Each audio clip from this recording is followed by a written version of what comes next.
¿Qué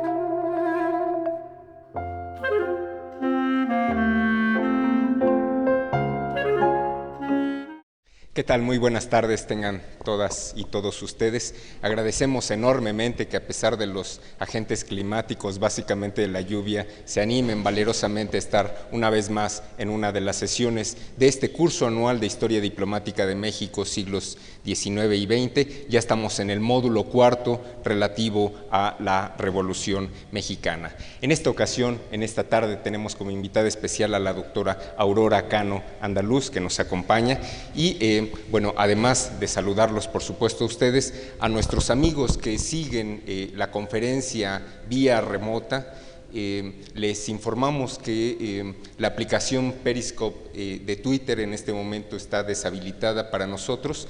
Si en alguna ocasión no pueden asistir y quieren seguir las conferencias en línea, les recomendamos más bien que entren en el canal INERM de YouTube.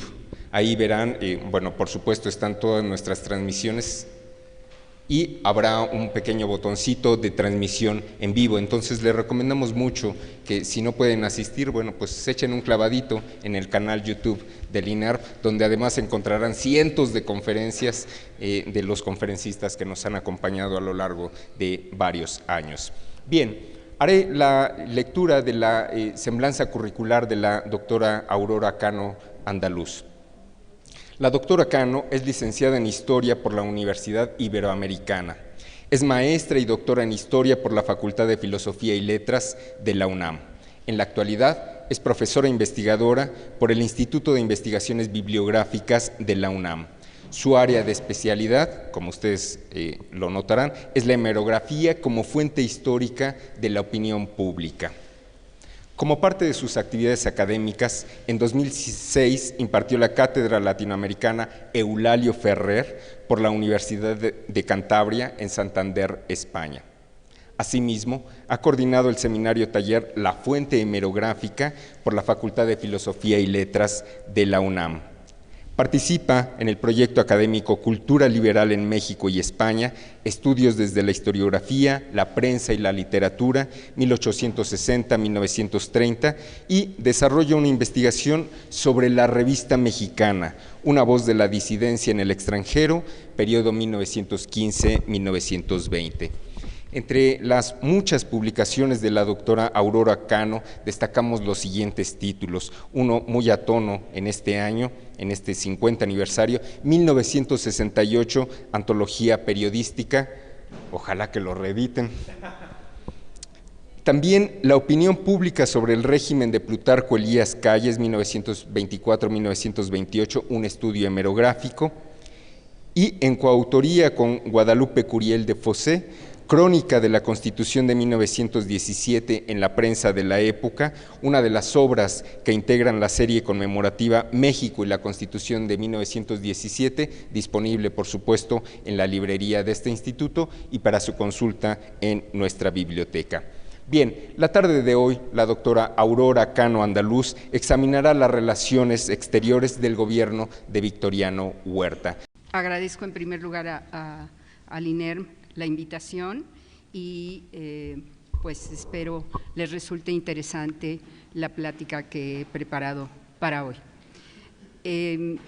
Desde luego yo estoy consciente de que esto forma parte de varios módulos y que muchos de ustedes ya habrán oído las conferencias anteriores y continuarán oyendo, escuchando las siguientes.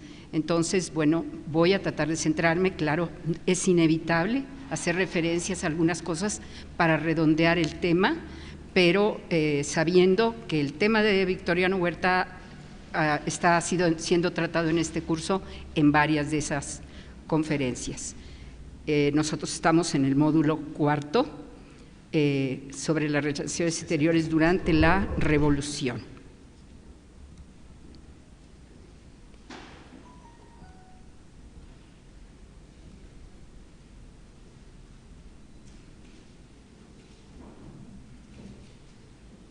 Esto no es más que una guía, absolutamente. No me gusta que los PowerPoint le lean al público lo que el público está leyendo. Entonces, ya con que yo lea aquí lo mío, esto no es más que eso, una guía, ¿no? Bueno, pues empezaremos por hacer una semblanza que supongo que a lo mejor ya escucharon algo, pero bueno, me voy a repetir. Al final de las diapositivas voy a presentarles unas cuantas obras que orientan el estudio sobre Victoriano Huerta y su régimen, pero desde luego es interesante y sigue siendo un clásico la obra, entre otras las que les voy a poner en la última diapositiva, la obra de Michael Meyer, Huerta, un retrato político, ¿no? Y para este primer apartado de la semblanza lo utilizaré especialmente. Fue un militar jalisciense, nacido en Colotlán en 1845, y pues había participado ya en muchas campañas desde muy joven, antes de llegar de manera golpista a la presidencia. Como soldado, actuó con gran disciplina y valor. Eso no se le puede negar, aunque se pasara a veces de la disciplina a la violencia extrema, en fin. Y mucho se le censuró precisamente esa violencia con la que actuaba. Había ingresado al colegio militar a los 18 años y perteneció al cuerpo de ingenieros. Encabezó, entre muchas otras, la campaña contra los indios mayas de Quintana Roo por cuestiones de concesiones para haciendas para la explotación del Enequén, que lógicamente lesionaron los derechos de propiedad de esos indios. Esta campaña en 1903. Y también la de los zapatistas ya iniciado el movimiento de 1910. Estuvo ligado en el pasado, antes de 1910-11, a la figura del también general Bernardo Reyes, con quien colaboró en el gobierno de Nuevo León, en la Secretaría de Guerra y Marina también, y que siempre apareció como incondicional. Como hecho a destacar, hay que mencionar que fue comisionado para ir al frente en 1911 de la comitiva que acompañó a Porfirio Díaz en su viaje a Veracruz, donde el ya expresidente tomaría el barco a Europa. También colaboró con el presidente provisional Francisco León de la Barra, y esta etapa, en ella se advertía que se intentaba hacer compatibles las órdenes de este presidente, de la Barra, con las instrucciones del que se sabía sería el ganador en las elecciones que se llevarían a cabo durante esos meses, o sea, Madero. Me estoy refiriendo, en la campaña en la que participó Huerta, a aquella que intentaba pacificar la zona zapatista, que no era más que un dilema entre el desarme forzoso y el licenciamiento negociado. Y me detengo un poco aquí, porque creo que eso provocó una gran fisura dentro del maderismo, cuando todavía Madero no era presidente. Y por mencionar dos del grupo que se escindieron del mayoritario grupo alrededor de Madero, yo digo que fue una decisión casi de clase. Y pienso en los dos Vázquez Gómez, en Emilio, que durante el gobierno de la Barra fue el secretario de Gobernación y al que le tocaba directamente decidir y sacar adelante el problema de licenciar esas tropas. Era un asunto muy complejo, porque ¿cómo le decías después de un año y un poco más a grupos en todo el país que el enemigo de ayer, el Ejército Federal, era el único que iba a existir y ellos, muchas gracias por participar y a sus casas? Que todo aquello que se podía lograr, las reformas que se iban a echar a andar, estaban sentadas en el futuro. Entonces ese fue un momento muy ríspido y de mucha confrontación entre esos revolucionarios que habían estado firmando los tratados de Ciudad Juárez, en los que ya sabemos que había elementos del régimen anterior, León de la Barra no era más que eso, una transición, siguiendo todos los lineamientos de una constitucionalidad, pero que, como les digo, trajo consecuencias terribles. Ya durante la presidencia de Madero, se le encomendó marchar al norte para combatir a Pascual Orozco, que se había levantado en armas, entre otros muchos levantamientos que hubo durante la presidencia de Madero. Es así que podemos concluir que el militar de toda la vida, Huerta, salido del sistema porfirista, de alguna manera intentaría volver a él. Cabe la duda de que al ofrecer a Madero hacerse cargo de las operaciones defensivas en el levantamiento de 1913 en la Ciudad de México, había una segunda intención, que finalmente lo alineó con los militares golpistas, según la lógica de su trayectoria. Era lo más lógico que esto pudiera ocurrir. No me referiré en esta charla a los detalles sobre la decena trágica, porque ya se trató en la conferencia del jueves 23. Tampoco me detendré, solo mencionaré el incidente tan prolongado de la invasión norteamericana a Veracruz en abril de 1914, tema del que también se hablará el próximo jueves 30 y que daría el golpe de muerte al régimen de Huerta. Por último, no incluiré en mi charla las conferencias de Niagara Falls, objeto de la plática del martes 4 de septiembre. Expondré en los próximos minutos los acontecimientos más importantes de su gobierno hasta llegar a la renuncia, posteriormente el intento fallido por volver a México, encabezando un movimiento de recuperación del poder, y su muerte en Fort Bliss, Texas, en 1916. Todo esto con énfasis en las relaciones exteriores del régimen, aunque no me pueda circunscribir exclusivamente a las relaciones exteriores para hacer más entendible la plática.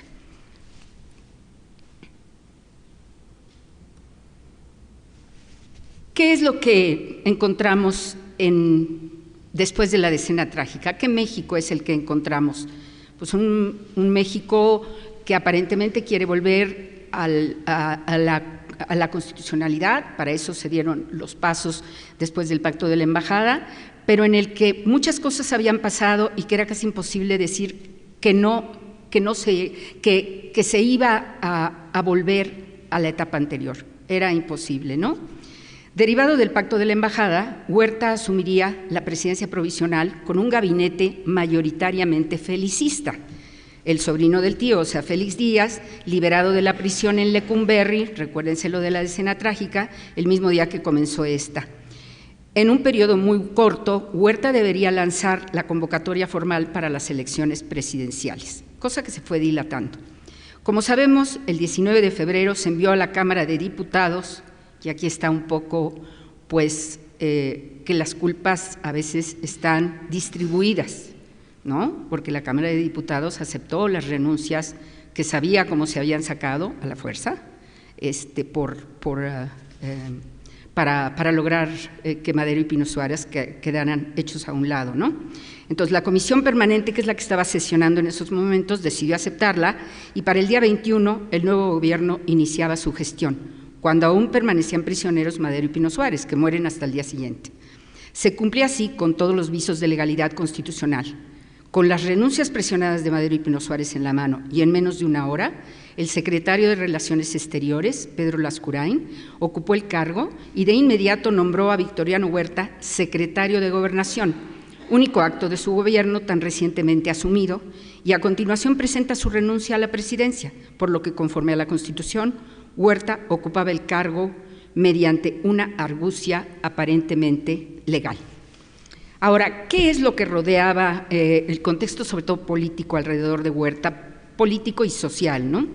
Según lo expresan en sus obras Friedrich Katz y Charles Cumberland, ambas las menciona al final de esta presentación, Huerta se vio rodeado por aquellos grupos que, aun reconociendo la importancia del movimiento de 1910 y la repercusión que había tenido y la que podía experimentar en los siguientes años, estaban firmes en volver al sistema anterior. Pero también algunos de ellos, hay que decirlo, con el deseo de introducir modificaciones que refrescaran ese sistema, pero que no se abandonara de forma drástica. Digo esto porque es muy fácil generalizar en cuanto al entorno del general Huerta y estigmatizarlo a ese entorno totalmente. Los ejemplos son muchos. Sus colaboradores fueron variados en cuanto a su formación y de calidad desigual, como se advierte cuando vemos sus nombres al integrar en distintos momentos el gabinete del presidente. Muchos cambios ministeriales, falta de consistencia programática rodeada por las urgencias del día a día. Las circunstancias eran difíciles en el terreno nacional y también en el internacional, pero no ofrecía mucha ayuda el autoritarismo de Huerta, sobre todo conforme se fue sintiendo acorralado. A continuación mencionaré los nombres de algunos de los personajes que ocuparon varias de las secretarías.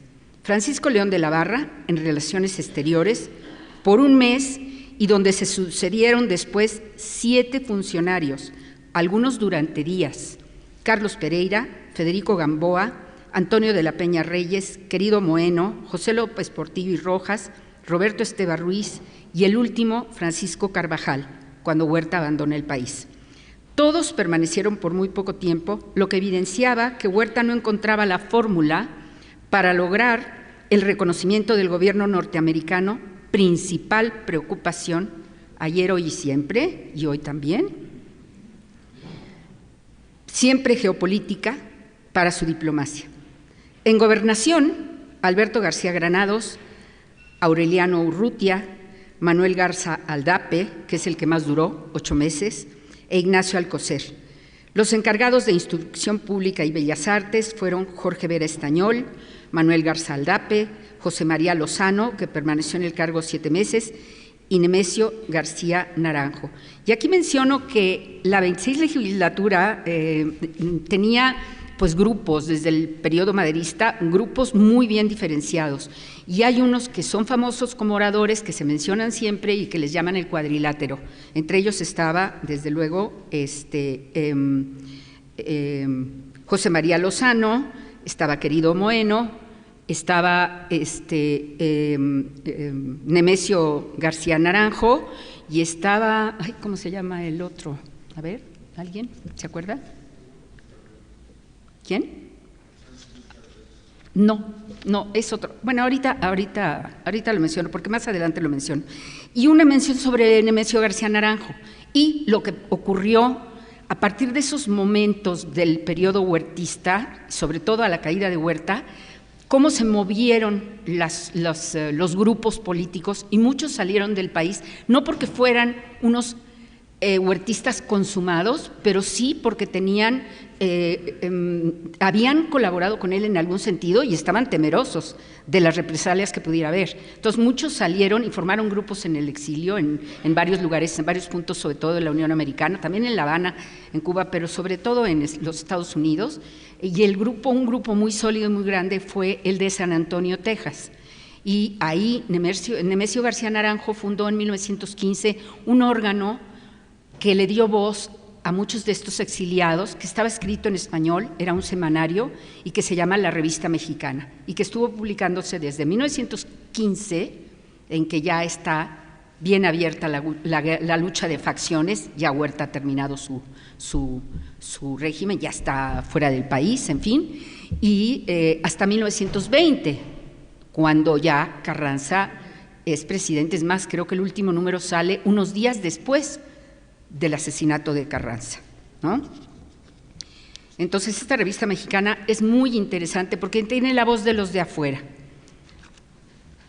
Hablando de otra secretaría, en la cartera de Guerra y Marina, como no podía ser de otra forma, se sucedieron Manuel Mondragón, que era felicista, totalmente felicista, pero que conforme va perdiendo fuerza Félix Díaz en los pactos, pues Manuel Mondragón va a terminar por ser sustituido por uno que era incondicional de Huerta, que era Aureliano Blanquet. Los dos estaban dentro del golpe de la Decena Trágica. En síntesis, en los primeros meses y como derivación del pacto de la embajada, los alineados a la figura de Félix Díaz serían mayoría, pero conforme se fue dando el alejamiento entre y Huerta, su presencia y posibilidad de convertirse en presidente constitucional después de un proceso electoral, todo eso, la presencia y la posibilidad, se fueron diluyendo. Los grupos de interés que sobre todo en un primer momento buscaban la estabilidad del régimen huertista, lo cual redundaría en el propio beneficio de esos grupos de interés, fueron los grandes propietarios rurales, los empresarios, entre ellos de manera destacada los extranjeros, y los cuerpos del ejército. Poco a poco el apoyo perdió peso y los préstamos forzosos, la emisión descontrolada de moneda y la leva se convirtieron en actividad corriente, a la vez que la existencia de cuerpos irregulares en los estados norteños, pactados entre Huerta y Orozco, dificultaba la coordinación con un ejército formal como lo era el federal. Por lo que hace a la represión, esta aumentó y en algunos casos señalados llegó al asesinato, como el de Abraham González, gobernador de Chihuahua, el diputado Serapio Rendón, el periodista nicaragüense Solón Argüello y, lo más sonado, la muerte del senador Belisario Domínguez. El punto crítico del que derivaría la disolución de las cámaras, la de diputados por la fuerza, con aprehensiones incluidas, y el Senado voluntariamente.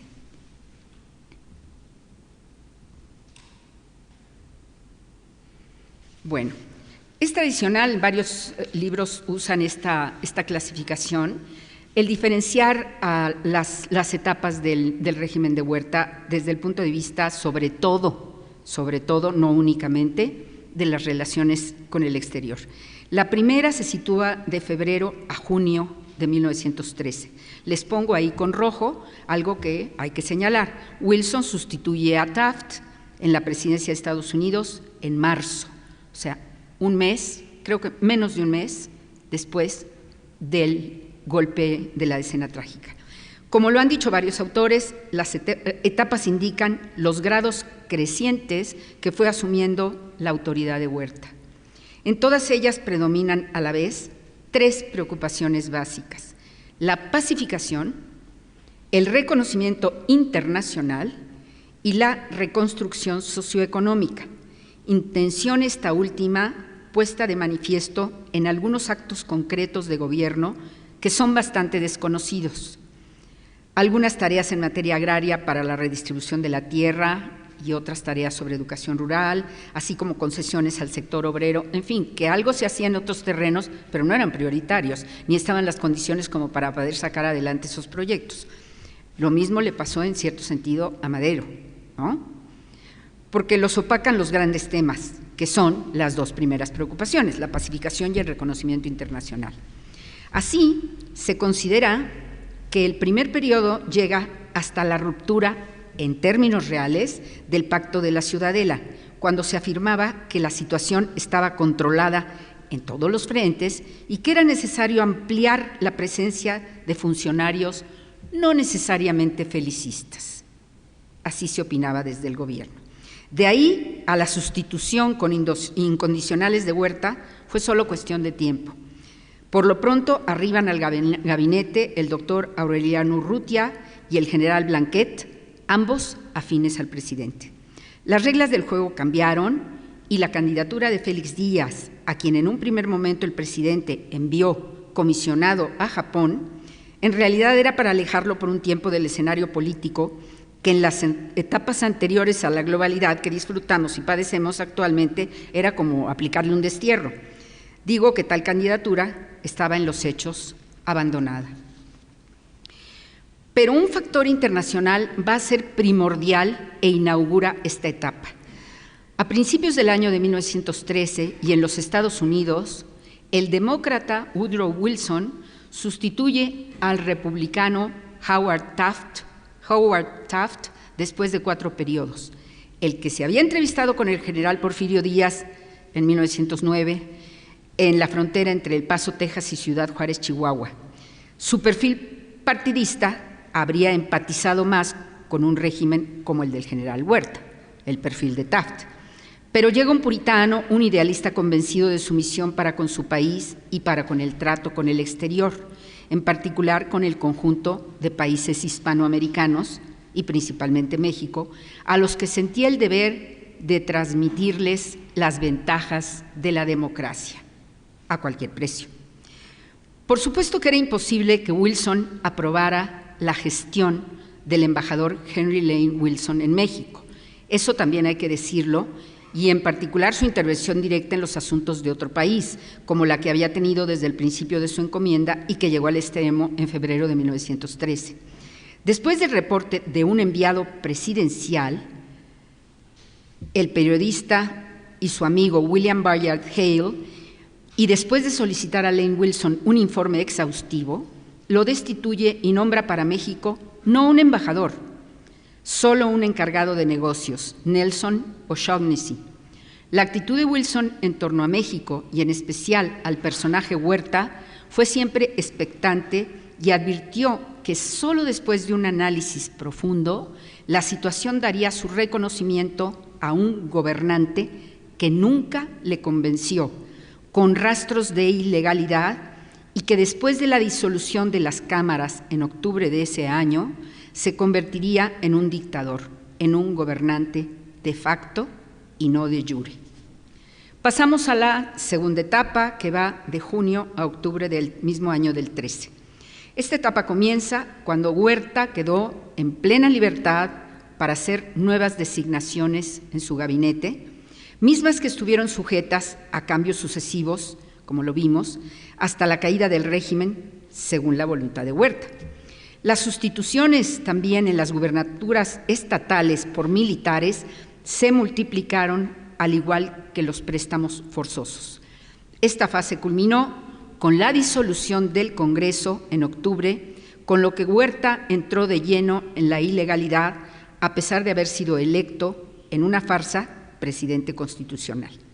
Francisco de Paula Olaguíbel es el cuarto del cuadrilátero. Francisco de Paula Olaguíbel, se me había ido el nombre, es la edad, yo creo. Tercera, de octubre de 1913 a julio de 1914, y subrayado con rojo, invasión de Estados Unidos a Veracruz en abril. La etapa final del gobierno de Victoriano Huerta encierra polos opuestos. El golpe al poder legislativo puso al descubierto el sistema de represión y de violación de garantías constitucionales. No me meto en todos los detalles terriblemente salvajes, pero además no sé qué tantos dosis también de amarillismo, en fin, que no me meto yo en esas cuestiones aquí. Pero la invasión norteamericana modifica en un primer momento y en parte la conducta y las bases de apoyo de la dictadura huertista ante la urgencia de la solidaridad nacional. O sea, hubo quienes, incluso en el exterior, como lo voy a mencionar un poquito más adelante, en que dijeron, pobre país invadido por un país más poderoso. Entonces eso como que llamaba a la solidaridad, ¿no? Pero el progresivo y acelerado declive llevaron a la renuncia precipitada y a la huida del país, como ya sabemos.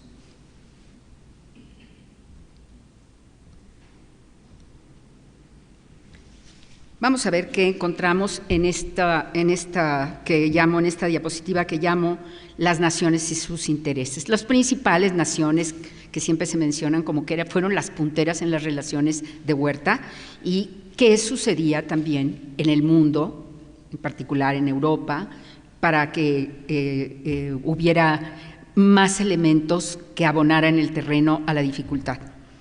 La Gran Guerra, aquella que se desarrolló en Europa entre los años de 1914 y 1918, debe ser tomada en cuenta cuando se inserta el régimen de Huerta en el contexto internacional.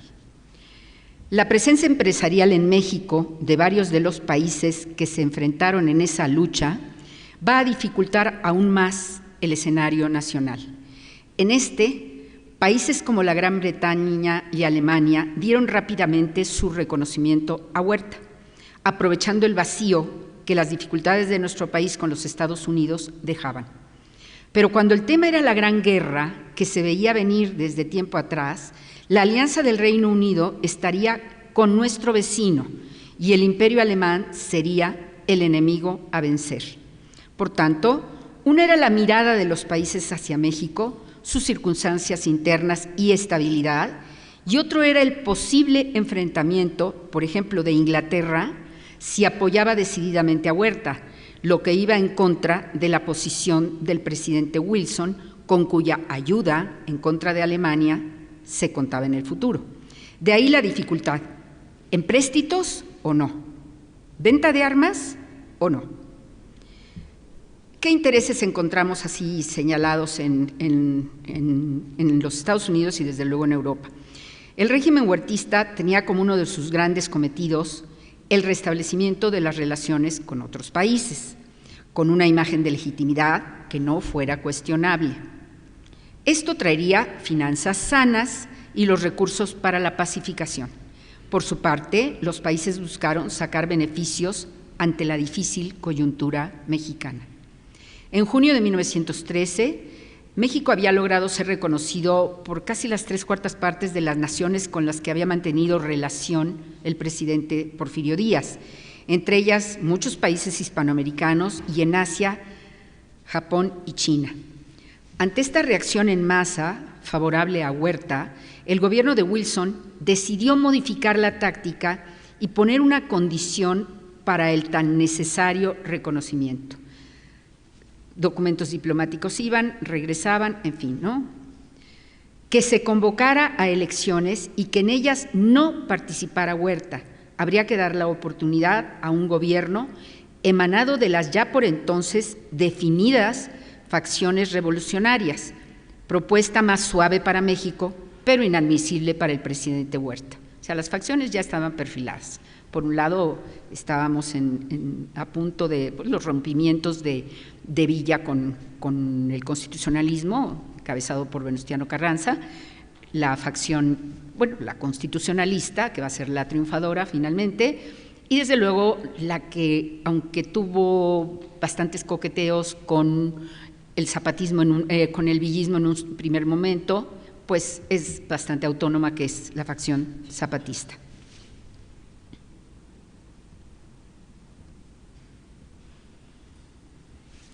Vamos a aterrizar estas ideas generales en algunos factores que tienen que ver con algunos de los países, los que tenían inversiones. Uno de los factores que influyeron en la percepción sobre México y las conveniencias para otorgar o negar el reconocimiento a Huerta fue indudablemente el crecimiento del imperialismo económico norteamericano, que se ponía frente a frente con el europeo en gran competencia. O sea, no hay que olvidar ese factor, un factor mega que nos remite al enfrentamiento de dos imperialismos. Otro factor que hacía indispensable que en esa coyuntura México permaneciera en relación urgente con el exterior fue la necesidad del armamento.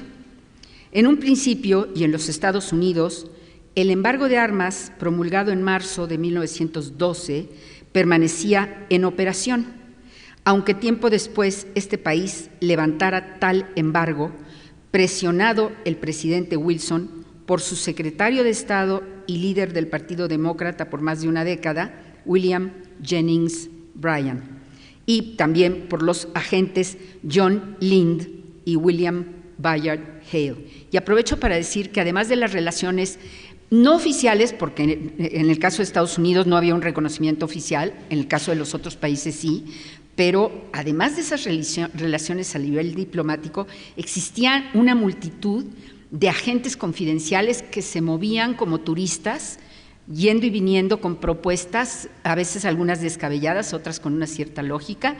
Entonces es muy interesante todo este grupo de los agentes confidenciales. Ello obligó a Huerta a voltear los ojos hacia Europa con las dificultades de Estados Unidos y hacia algunos de esos países envió agentes para gestionar las compras en Alemania, Francia, España y Bélgica.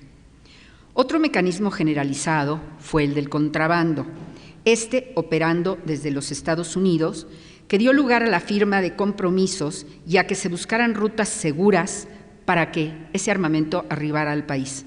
Fue el caso de la vía de La Habana y la de Nueva Orleans, e incluso una vía llena de rodeos que transportaba un cargamento enorme de armas en el vapor Ipiranga, originalmente procedente de Alemania, pero que recorrió medio mundo para llegar a Veracruz. O sea, hubo desvíos para llegar a Veracruz y que desafortunadamente para Huerta fue interceptado por las tropas norteamericanas antes de llegar a Veracruz. Ahora, ¿qué pasa con los Estados Unidos? A lo largo de toda la presidencia de Huerta, Wilson permaneció firme en los argumentos contra él y llevó su decisión hasta las últimas consecuencias. Finalmente, la historia de usurpación terminaría por inclinar la balanza hacia Carranza y el constitucionalismo. Pero esta posición, determinada por la ideología de Wilson, no fue obstáculo para dejar, como ya se dijo antes, que el negocio de las armas siguiera prosperando, sobre todo en la frontera con los Estados Unidos. En efecto, se levantó el embargo de material bélico y los principales beneficiarios fueron naturalmente los constitucionalistas. En contraste, la ocupación de Veracruz, que se veía como una violación flagrante de los tratados de Guadalupe Hidalgo, aquellos firmados cuando terminó la guerra con los Estados Unidos en 1848, y en esos tratados se señalaba que el arreglo de los conflictos se agotarían los medios pacíficos. Eso no ocurrió, vino con cualquier pretexto la invasión, ¿no?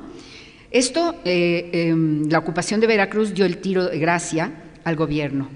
El bloqueo de los ingresos y de los movimientos marítimos de la aduana de este puerto fue un golpe de muerte para el aprovisionamiento militar de Huerta y en general para su sobrevivencia económica.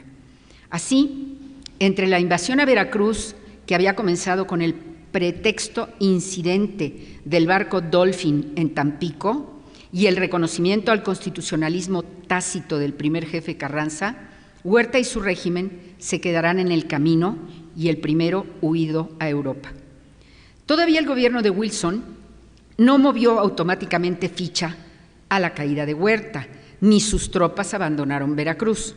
De hecho, aceptó como gobierno de facto al constitucionalista el 19 de octubre de 1915. Tenía más de un año de haber salido Huerta del país, aunque el reconocimiento definitivo no se dio hasta después de firmada la Constitución el 5 de febrero de 1917.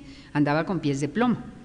Después de ese cuasi reconocimiento, faltaba analizar las facciones contendientes que se enfrentan con fuerza a partir de la caída de Huerta y que el gobierno de Wilson tomara partido por alguna de ellas.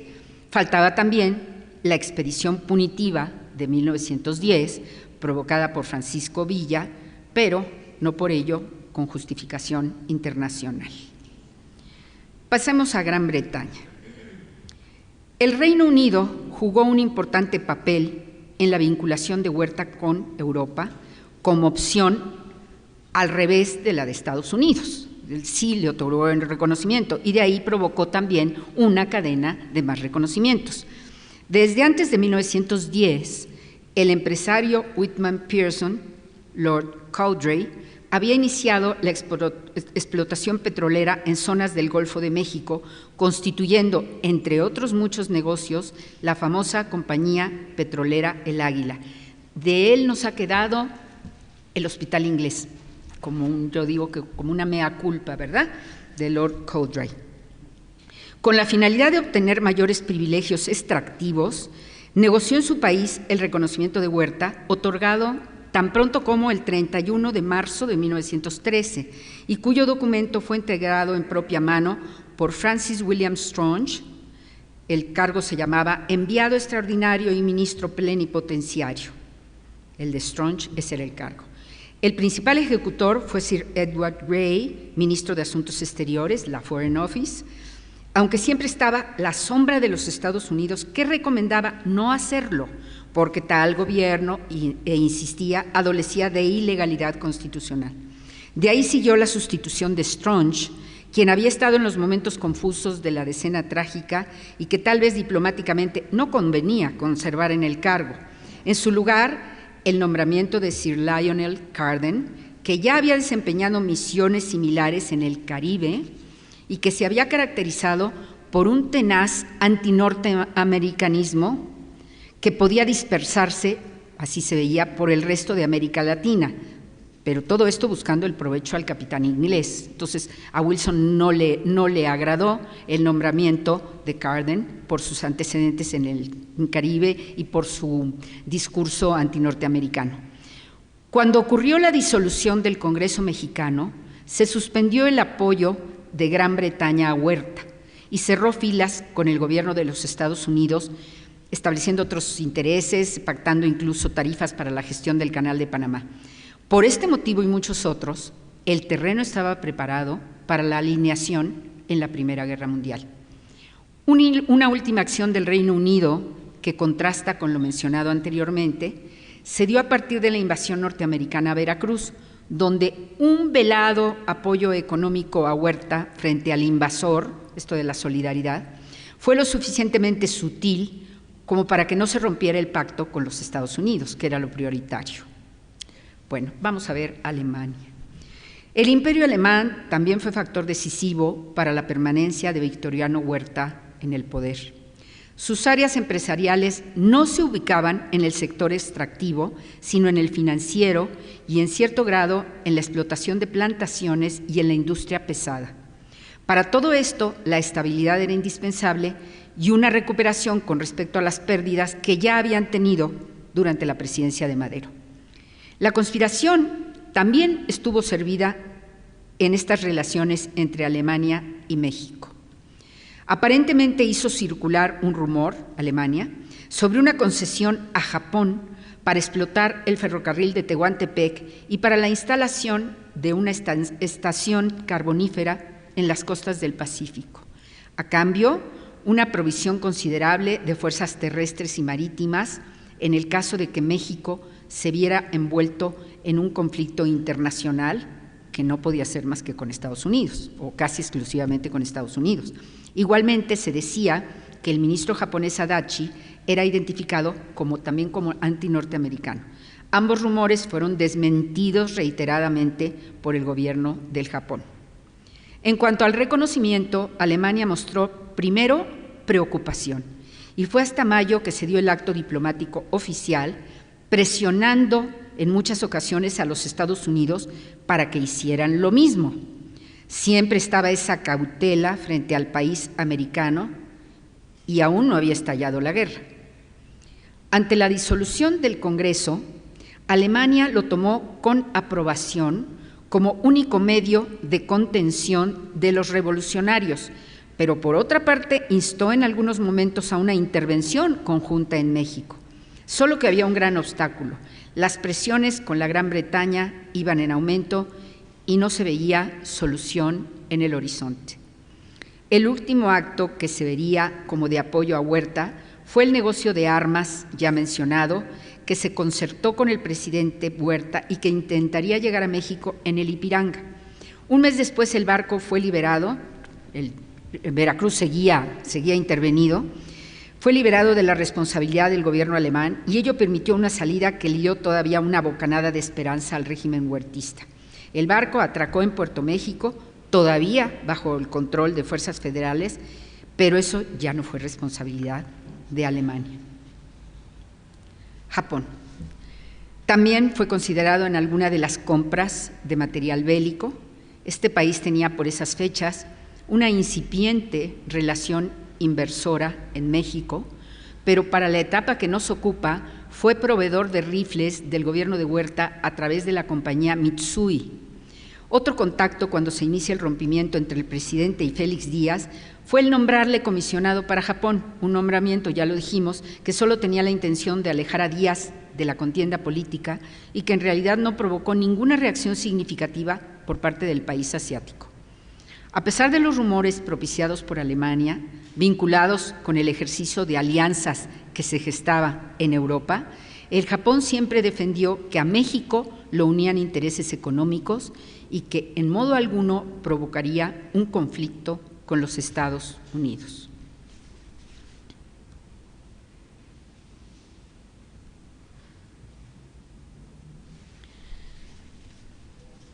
Bueno, en esta diapositiva ya me lanzo al destierro voluntario de Huerta, ¿verdad?, una vez que deja el poder, y a ese retorno fallido, ¿no?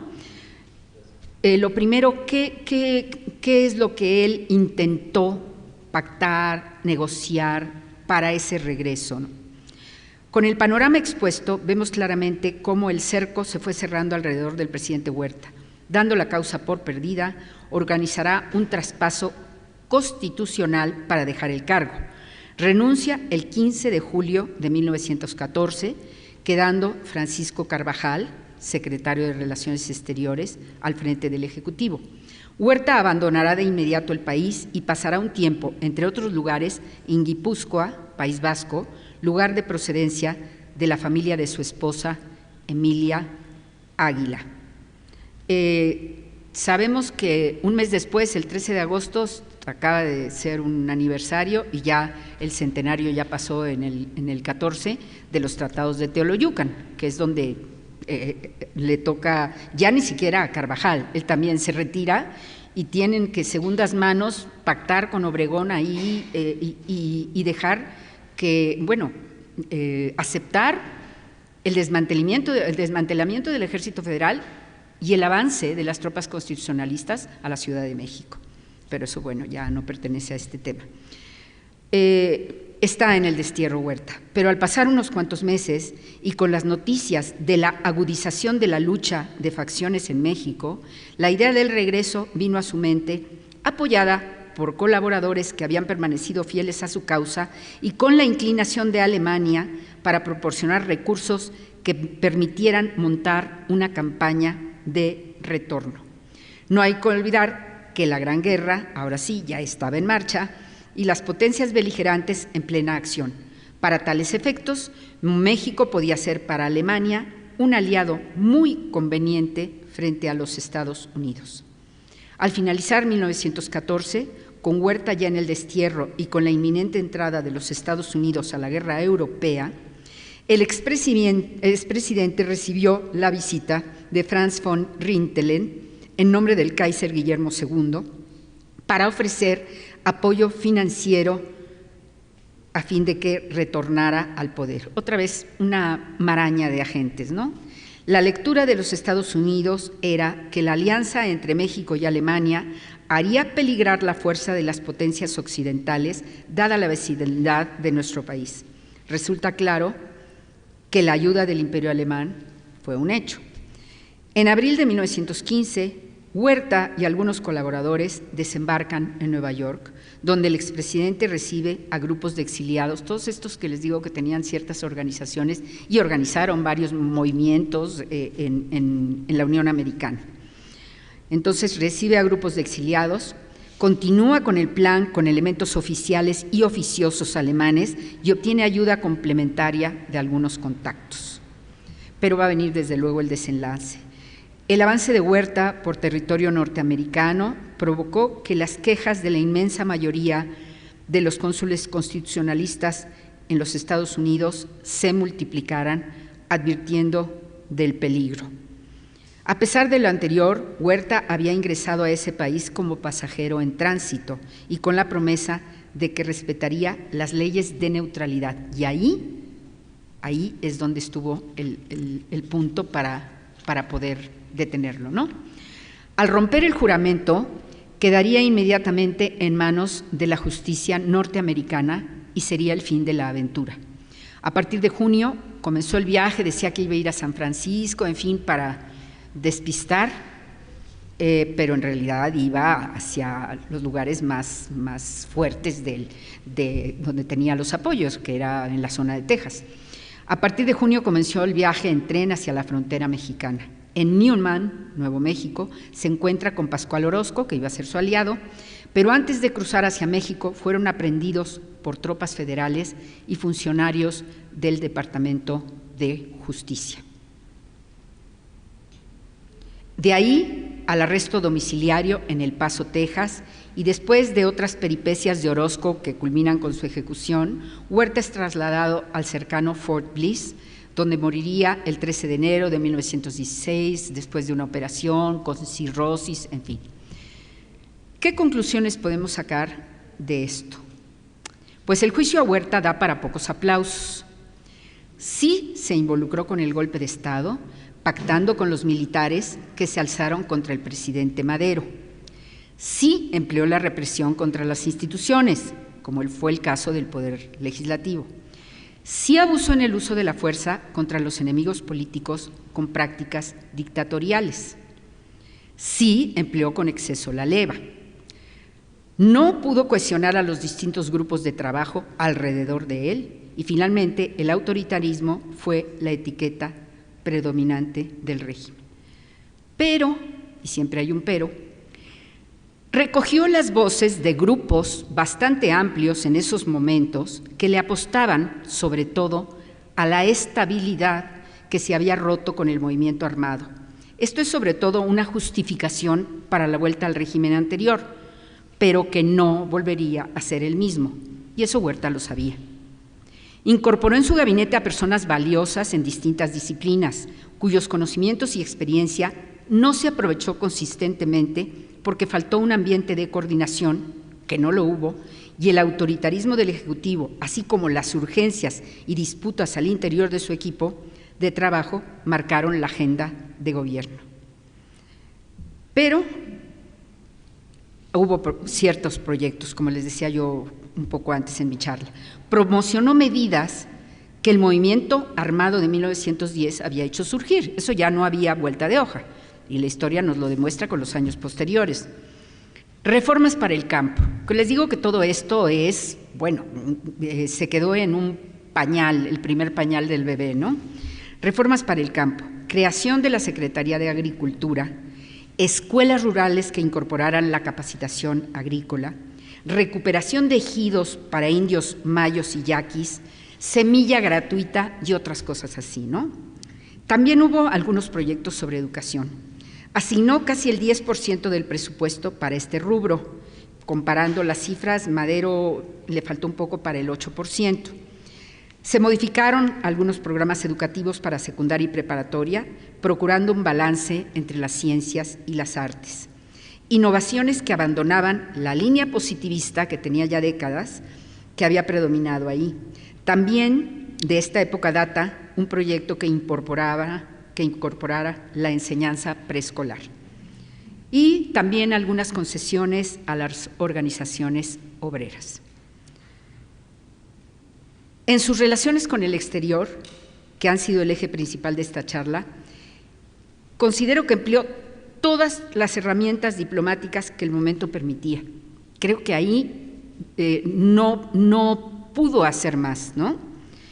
Para concluir, diré que la figura de Victoriano Huerta nos remite irremediablemente a la etapa anterior al movimiento iniciado en 1910, que sus tácticas fueron golpistas y dictatoriales, pero que también se iniciaron algunos cambios que las condiciones de urgencia interna y externa no permitieron cristalizar. Pero como el hubiera no existe. Muchas gracias.